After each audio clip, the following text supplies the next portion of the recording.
Assalamualaikum warahmatullahi wabarakatuh. Selamat datang di Pengadilan Agama Ciamis. Berikut ini merupakan daftar pertanyaan dan jawaban atau disebut Q&A, Question and Answer, seputar pelayanan yang ada di Pengadilan Agama Ciamis.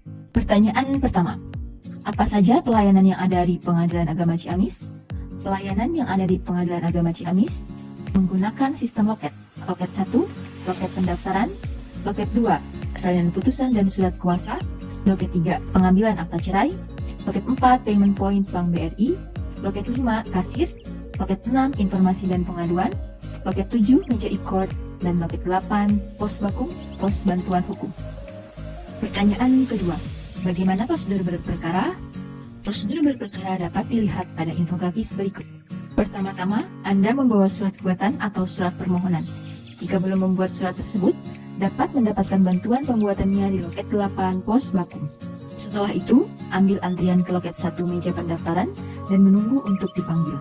Kemudian, di meja pendaftaran akan ditaksir biaya panjer perkara dan diberi slip pembayaran, lalu dapat dibayarkan melalui payment point BRI atau mobile banking atau kantor cabang BRI terdekat. Di Pengadilan Agama Ciamis, terdapat payment point BRI yaitu loket 4. Bukti pembayaran tersebut diserahkan kepada kasir di loket 5 untuk mendapatkan nomor perkara dan mendapatkan bukti tanda daftar perkara berupa SKUM atau surat kuasa untuk membayar yang terdiri dari 3 lembar. SKUM yang berwarna kuning diserahkan ke bagian pendaftaran untuk dimasukkan ke berkas perkara. Pendaftaran telah selesai, Anda dapat pulang dan menunggu pemberitahuan jadwal sidang oleh jurusita. Pertanyaan ketiga, apa saja inovasi yang ada di Pengadilan Agama Ciamis? Inovasi yang ada di Pengadilan Agama Ciamis yaitu antrian PTSP prioritas, antrian sidang prioritas untuk kaum disabilitas, Siliwangi, sistem informasi litigasi WhatsApp terintegrasi, Simanis, sistem informasi manajemen notifikasi SMS, Sijempling, sistem penjemputan sidang keliling, dan hitung panjar mandiri.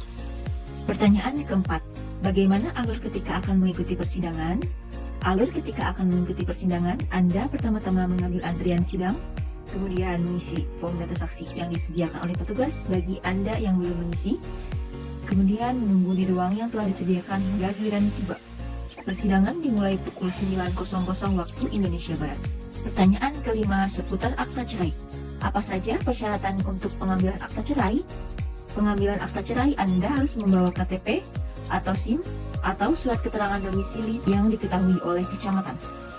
Bagaimana jika saya mewakilkan pengambilannya kepada orang lain? Jika Anda mewakilkan pengambilannya kepada orang lain, maka hanya bisa diambil oleh orang tua kandung, anak kandung, atau saudara kandung.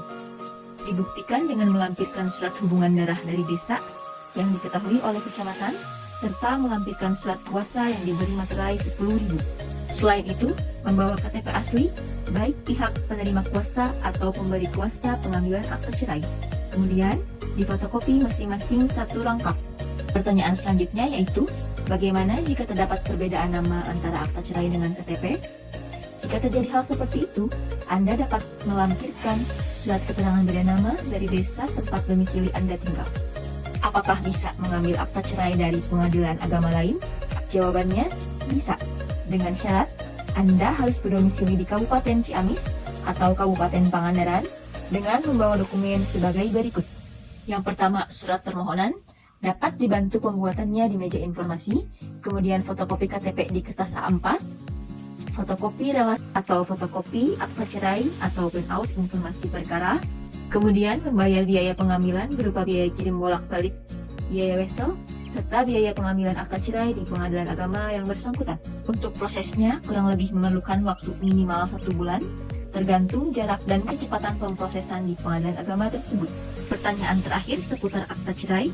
Bagaimana jika akta cerai hilang? Jawabannya, jika akta cerai Anda hilang, Anda dapat mendapatkan salinan akta cerai yang dapat digunakan untuk menikah, ataupun keperluan administrasi lainnya seperti mengurus KTP atau KK, dengan membawa persyaratan yaitu, yang pertama, membawa surat kehilangan dari kepolisian, lalu membawa surat keterangan sebelum menikah dari desa setempat, membawa KTP asli atau SIM, atau surat keterangan domisili yang diketahui oleh kecamatan. Pertanyaan keenam, apa saja persyaratan pengambilan salinan putusan? Persyaratan pengambilan salinan putusan yaitu membawa KTP, SIM, atau surat keterangan domisili yang diketahui oleh kecamatan, Pengambilan salinan putusan tidak dapat diwakilkan kecuali perkara dispensasi kawin. Dengan syarat, harus ada surat kuasa yang ditandatangani oleh para pihak dan telah dibubuhi materai 10.000, membawa KTP asli bagi penerima kuasa dan pemberi kuasa. KTP tersebut difotokopi masing-masing satu rangkap. Demikian daftar pertanyaan dan jawaban seputar pelayanan di Pengadilan Agama Ciamis. Semoga bermanfaat. Yuk lengkapi dulu persyaratannya sebelum mengantri ke loket. Jika Anda memerlukan informasi lebih lanjut, hubungi kami di kontak berikut. Terima kasih. Wassalamualaikum warahmatullahi wabarakatuh.